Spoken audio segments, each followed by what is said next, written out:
today. Let me know if this sounds like you. You're doing everything right. You're eating clean, you're cutting out gluten, maybe even dairy and sugar, but the fatigue is still there.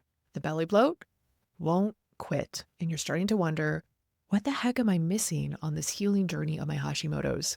Today, I'm diving into a missing link that rarely gets talked about in the Hashimoto's healing journey, and it's mold exposure, and how it could be the reason you feel stuck in survival mode. I'm Dr. Emily Kiberd. I'm a chiropractor, functional medicine practitioner who has spent years helping women with Hashimoto's. About 8 years ago, I was sitting in my own home, supposedly a health expert, feeling like a complete fraud with crushing fatigue. I was doing everything I told my patients to do, but I was still dragging myself through each day. And what I discovered changed everything, not just for me, but for the hundreds of women I now help through my private one-on-one functional medicine coaching practice. So let's paint a picture here. You've been diagnosed with Hashimoto's. You finally got the appointment with your doctor. They finally tested the antibodies after years of you asking and begging.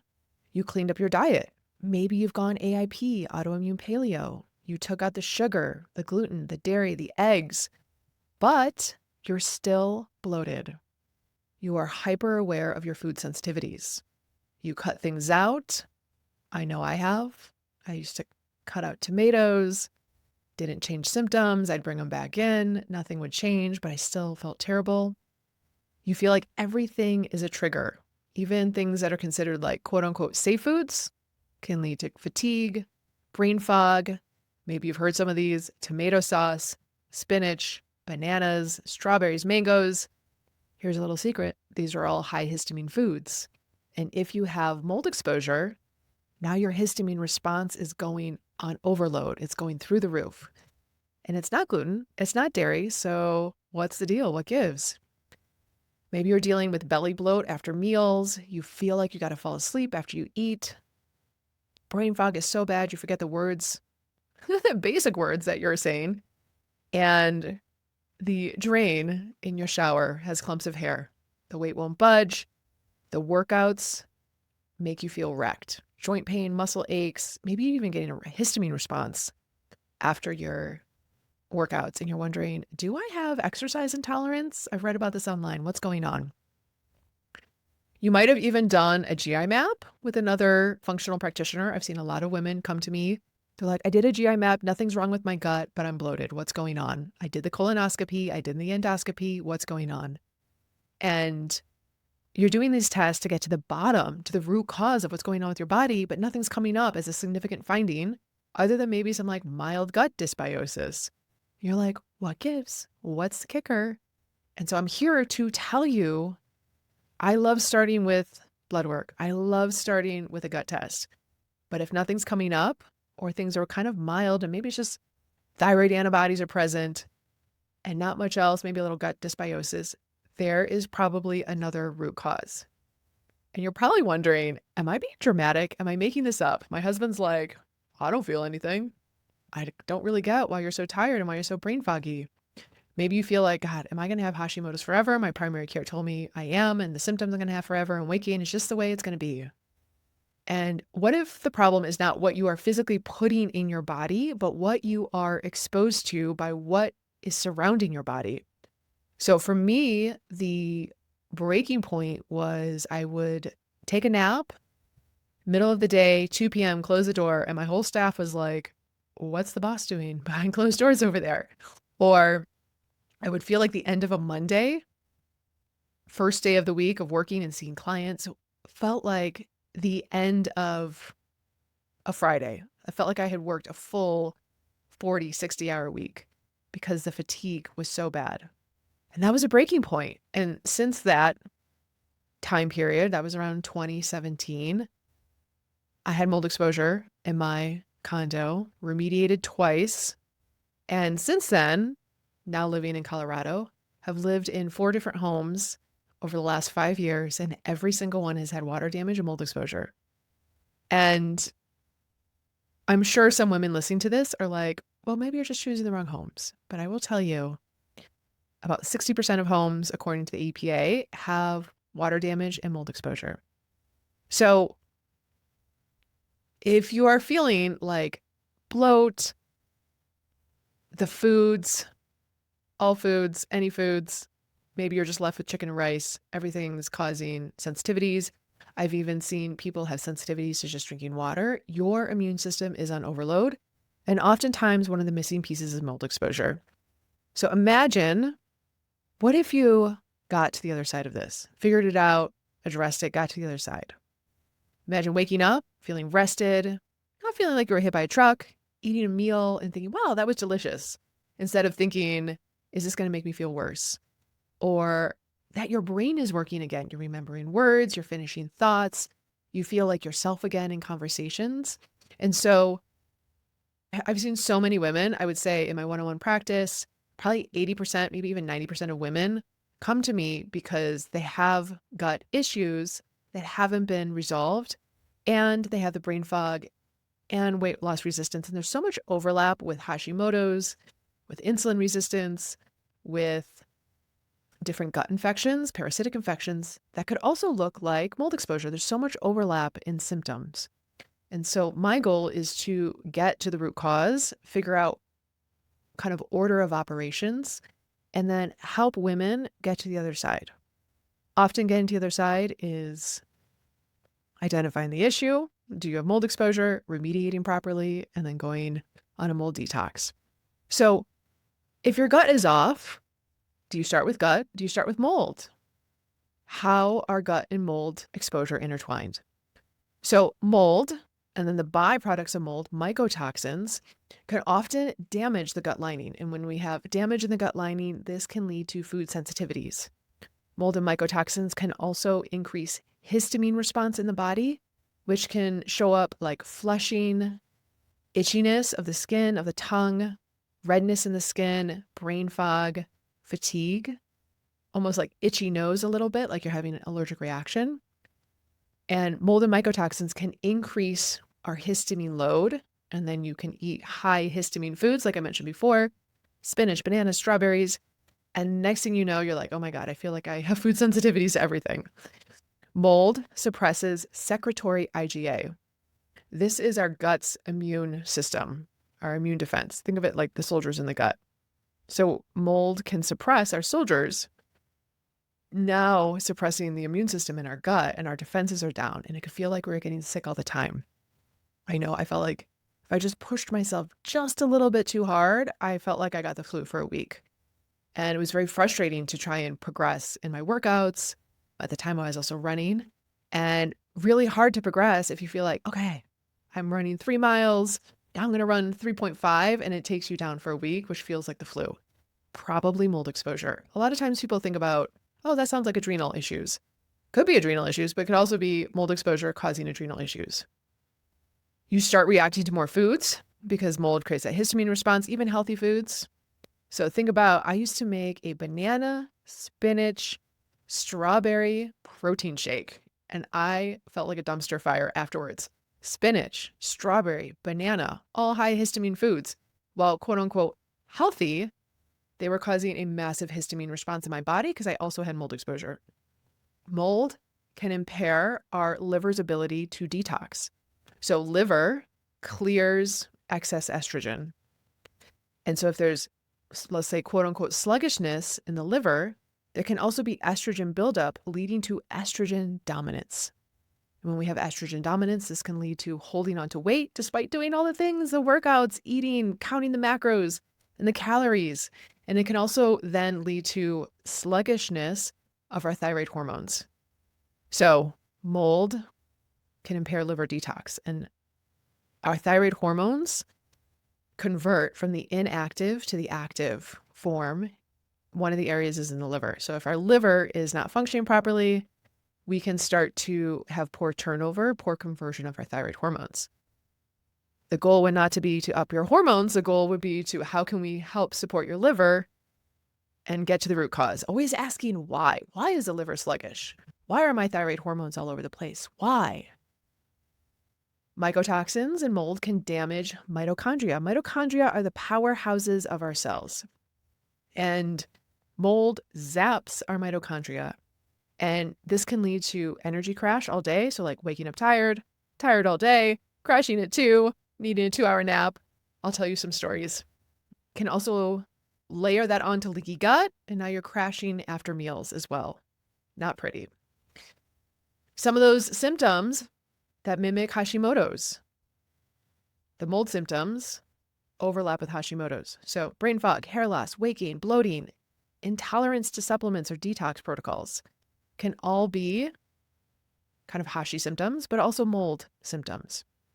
So here's where it's frustrating. I felt this personally as a healthcare provider, that conventional medicine doesn't necessarily connect these dots. Even some functional medicine docs don't really believe in mold exposure.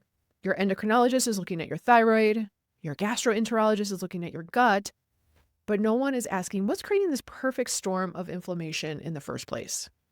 So I have a client, we started in July, and she came to me taking 2-hour naps every day. She's like, I just feel like there's a certain point, I just like have to get horizontal, everyone out of my way. And I think it's because I homeschool my 2 kids. I go, okay, let's see. Let's test, not guess. It could be homeschooling 2 kids. I know that can be very dysregulating. At least for me, it would be. And so we looked at sleep, right? So anytime there's fatigue, I look at sleep. We did a sleep study. She was having 20 apneic events per hour, so once every 3 minutes. So we started to address her sleep apnea from an airway health, oral, palate expansion perspective. We looked at her gut. We addressed H. pylori, which can also cause fatigue, weight loss resistance, inflammation. And then we looked at mold. She's like, I don't think we have mold. We're really dry here in Nevada. I go, yeah, me too in Boulder, Colorado. But I'll tell you what, lots and lots of water damage. And through addressing those 3 things, she lost 27 pounds. She does not take a nap. I go, girl, when's the last time you took a nap? She goes, I can't remember, which is amazing, right? So 2 hours a day, 7 days a week, that's 14 hours a week. She just got 14 hours of her life back. And one of the things she told me when we first sat down was, I feel like I'm sitting on the sidelines of my life. And I said, well, tell me what that means, like on a very granular experiential level. She goes, well, my teenage daughter asked me to go for a hike with her, and I really want to go, but I'm worried because I've done it before that it's going to take me down, that if we go for a hike, I won't be able to like cook dinner and clean up and get everyone ready for bed and take care of the house like I need to. And so I tell her no. And really, I want to say yes, because I know she only has a couple more years with us before she heads off to college. And I want to really embrace and cherish all those moments we have together, but I also don't want to crash for hours on end. And that quote, like those words that she said, I'm sitting on the sidelines of my life. Like I get chills even just thinking about feeling as a mother, like you only have so many years left with your kid and you're sitting on the sidelines because you know it's gonna, whatever you do together from an energy perspective is gonna take you down. And now she just went to DC to visit her sister, and her sister's like, they're walking all over the city. They're getting 20,000 steps. Her sister's like, are you okay? Do we need to go back to the hotel room, take a nap? And she's like, no, my client. She's like, no, I feel good. Let's keep going. And so that is the power of getting to the proper root cause, digging deeper than just thyroid, just gut. Granted, those are 2 very important pieces to look at, but is there any environmental load putting load on your system that's tanking your energy? And so now she doesn't nap anymore. She goes on vacation with her kids. She does all the things. She's experiencing life, not sitting on the sidelines of her life with her kids. So I thought I'd share this story because mold exposure was a really big part of that. What do you do if you're like, is mold exposure part of this Hashimoto's healing journey? One, I like to start with the body before we start with the home. Because if you start with the home, sometimes it is a big old can of worms to open up and can feel very overwhelming. So I like to start with the body. You could use a urine mycotoxin test that will show you what mycotoxins you are currently peeing out. It doesn't tell you if it's recent exposure or it's older exposure. There is a separate blood test that I like to use that tells you, according to which antibody comes up, if you've had exposure within the last 6 weeks or you've had exposure from prior. And sometimes people with certain genetic SNPs will hold on to mold. About 30% of the population has a certain genetic SNP where we just have a harder time detoxifying, especially mold. And so you could be exposed 10 years ago because mold is everywhere. Hello, every single pharmacy I walk into, there's like brown water ceilings, tiles, brown water damaged tiles. And you can hold on to that mold exposure.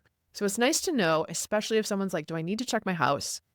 Have you been exposed in the last 6 weeks? If you've been exposed in the last 6 weeks and you spend most of your time at home, then we need to start checking your home. Some of the other things to look at would be just visual signs of water damage. Do you feel better traveling or when you're out of the house? Have you hit a wall in your food elimination and gut healing journey? Because oftentimes I've seen it. Sometimes the other answer is mold. Then you would look at your house. There's different ways. Mold inspector, mold dogs. Mold inspectors come in all shapes and forms, from Joe Schmo who comes in and tells you it looks okay, to someone who is very, very thorough and poking behind walls and using moisture meters and thermography guns and ERMIs and Hertzme's and a dust test. And so you want to find someone who's a right fit for you, not only from a financial perspective, but also is going to get the job done, because you don't want to do remediation twice. I have lots of people who've done remediation and are doing it again right now and have weight loss resistance, are doing all the things, and things are not moving the needle. So you want to test your home. And then it's like, okay, how do you find a good mold inspector? How do you find a good remediator? What are the questions you ask to find a good one? And then it's going on a mold detox, right? Ideally, you would do it after you limited exposure, right? Because you are now pulling mold out of your body, mycotoxins out of your body. But if you're still in it, it's like cycling up and cycling out, cycling in, cycling out. And really, you just want it to cycle out. So I have a little special something. Next week, I'm doing a live Mold Masterclass. It's going to be 2 days. Mold in your body, we're going to deep dive, and then mold in your home. So if there's anything you ever wanted to know, is this me? Now's the time to jump in. It's $37. Price will go up after 48 hours. It is June 3rd and 4th. I'm going to throw the link in the show notes. If you want a deep dive, if you're like, wow, this sounds like me. I've done all the gut healing protocols and I still feel like a dumpster fire. Mold is worth looking into. So, masterclass is next week. I'll drop the link in the notes. If you've cut out all the foods, if you tried all the gut protocols and you still feel stuck, if you've taken all the hormones, gone gluten-free, mold could be the missing link, keeping your body inflamed and your thyroid sluggish. So I will see you next week, ladies. I hope this was informative for you. I've been on this journey for the last 10 years with mold exposure and have done 8 different remediations. So I am right there with you. All right, ladies, I'll see you next week.